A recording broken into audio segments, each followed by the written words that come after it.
There's no shortage of talk this election cycle about the U.S.-Mexico border. We will build a great wall along the southern border. We have the most secure border we've ever had.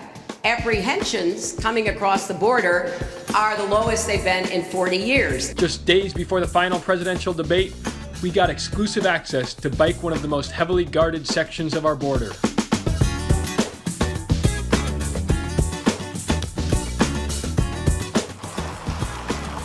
Here we are between Mexico and the United States. Fences on both sides.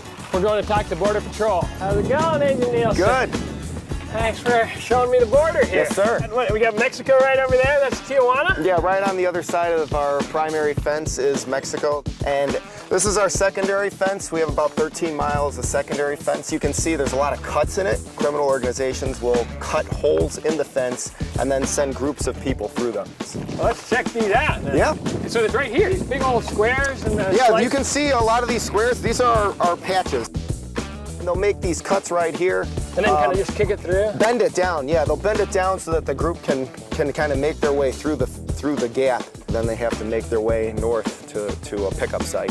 So how many people a day are trying to cut through this fence? Well, we have about 85 people apprehended every day just in San Diego sector alone. One of the dangers of our job is we don't really know who we're encountering. I don't know if I'm encountering a farmer or a criminal alien who's been deported from the United States 3 times prior. It's typically just the agent, and we primarily work alone.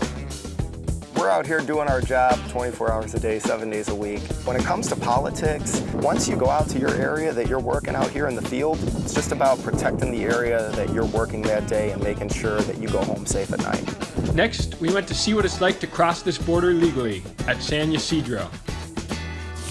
Here we are at the U.S.-Mexico borderline. This little block marks the spot. We're going to meet with Assistant Director Hood to hear what goes on at this biggest border crossing in America. Michael, nice to meet you. Welcome. This is the busiest land border in the world. A total of people in the cars and walking, you're looking at over 100,000 people crossing every single day just at this port of entry. How many people on bikes? 500 to 1,000 people on bikes at our peak. Sometimes you see a lot of bikes, sometimes you don't. This region here, the San Diego and Tijuana and even LA region is huge as far as people have family and know each other and go back and forth. We're kind of symbiotic in that sense. The majority of people are good people. They're coming for valid reasons. They have documents. They're coming in to shop.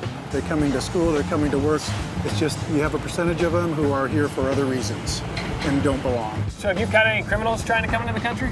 Yes, we've caught people who are very bad, people who've committed murders, things like that. People who are on the FBI's most wanted list we've caught as well. So some of the bad guys, for whatever reason, they leave the country, go south, and eventually they come back through us and we catch them. So most of the criminals trying to get back into the country are American criminals, not Mexican. That's correct.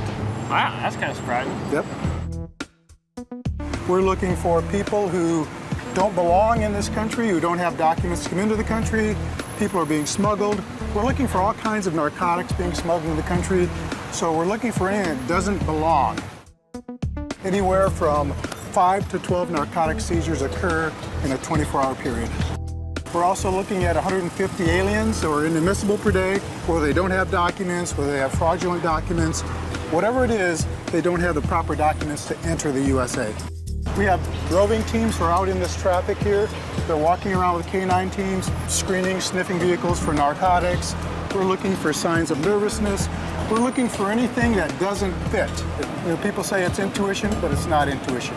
It's the knowledge and the skills of years of experience, knowing what should be and knowing what shouldn't be crossing this border. This is, I think, the most fun job in the world. Why do you think it's so fun? It's like hunting. It's trying to find things. Hide and seek. You know, people are hiding from you, and they're hiding things from you, and you're trying to find it. It's a challenge. And you're confident you guys are able to do the job, protect this entry point? We're confident. We're here. We're doing it. We're getting it done. While the car line can take up to 4 hours, pedestrian line and bicycles, less than 30 minutes.